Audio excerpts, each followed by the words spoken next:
Everyone, welcome back to the channel. আমি পিউ আর এখন বাজে হচ্ছে 6:45, সকাল 6:45। দেখো জাস্ট কিছুক্ষণ আগে উঠেছি। তো আজকে কিছুক্ষণ না, তবু 6টার সময় উঠেছি।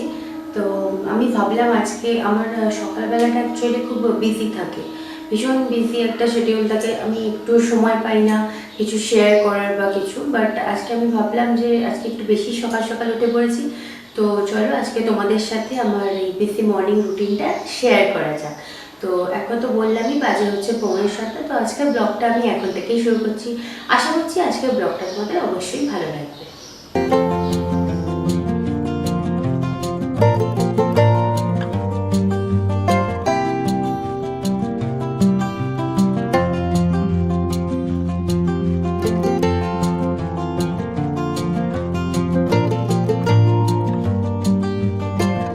আমি রান্নাঘরে চলে এসেছি।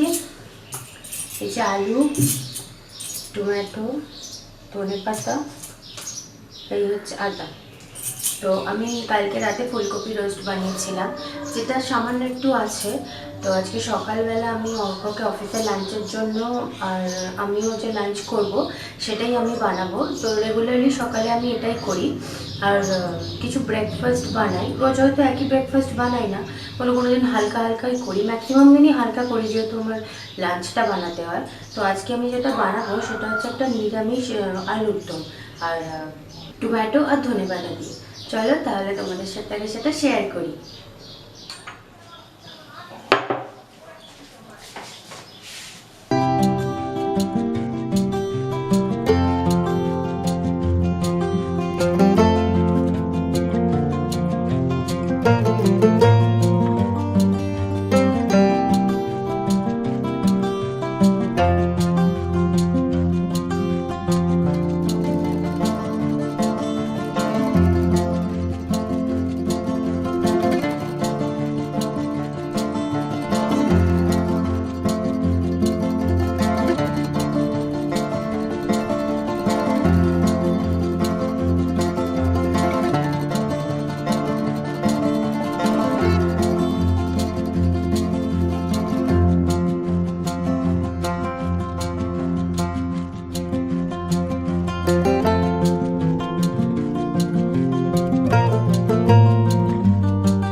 এখানে আমার আলুর দমের জোগাড় হয়ে গেল।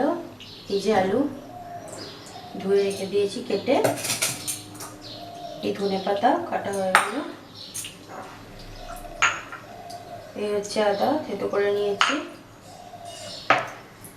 আর এই টমেটো, এটা জাস্ট কেটে ভাজবো। তো সেজন্য আগে থেকে কাটলে এক্ষুনি জল বেরিয়ে যাবে, হয়ে যাবে, তো সেজন্য এটাকে কেটে সদ্য দিয়ে দেবো।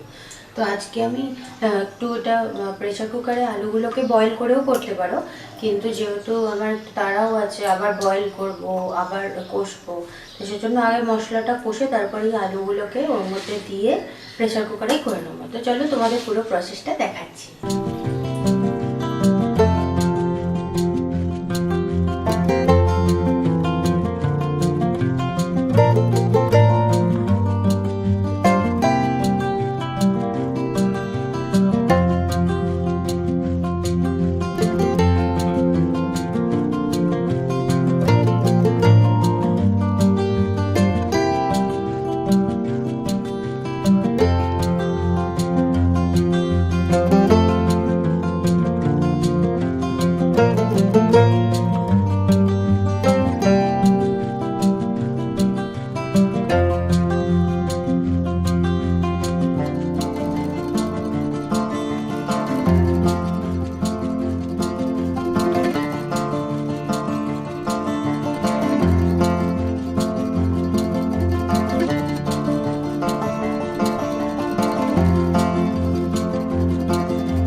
এই হচ্ছে টমেটো আর ধনেপাতা দিয়ে আলু।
এই জাস্ট কিছুক্ষণ হলো আমি ব্রেকফাস্ট করলাম, তোমরা তো দেখলেই। এখন বাজে হচ্ছে 9:35। তো এখন আমার সকালবেলাটা ঠিক এইরকমই কাটে। সকাল 6টায় উঠি, 5:30টায় উঠি। যখনই উঠি তখন থেকে কিভাবে যে 8:30 9টা বেজে যায় আমি নিজেই বুঝতে পারি না। রোজই এরকম বিজি শিডিউল থাকে আমার। তো এইটাই তোমাদের সঙ্গে আজকে আমি শেয়ার করলাম যে আমার সকালবেলাটা কীরকম থাকে, বা আমার মর্নিং বিজি রুটিনটা আমি তোমাদেরকে দেখালাম আজকে। তো আশা করবো আজকের আমার এই ভিডিওটা তোমাদের ভালো লেগেছে। আর যদি ভালো লেগে থাকে তাহলে অবশ্যই লাইক, কমেন্ট আর শেয়ার করো। আর যদি কেউ প্রথমবার আমার চ্যানেলটা ভিজিট করে থাকো তাহলে কিন্তু সাবস্ক্রাইব করতে ভুলো না। আর বেল বাটনটা অবশ্যই প্রেস করবে, তাহলে যখনই আমি কোনো নতুন নতুন ভিডিও আপলোড করবো সঙ্গে সঙ্গে নোটিফিকেশান পেয়ে যাবে। Thank you for watching. দেখা হচ্ছে পরে আরেকটা ইন্টারেস্টিং ব্লগে। Till then take care, tata.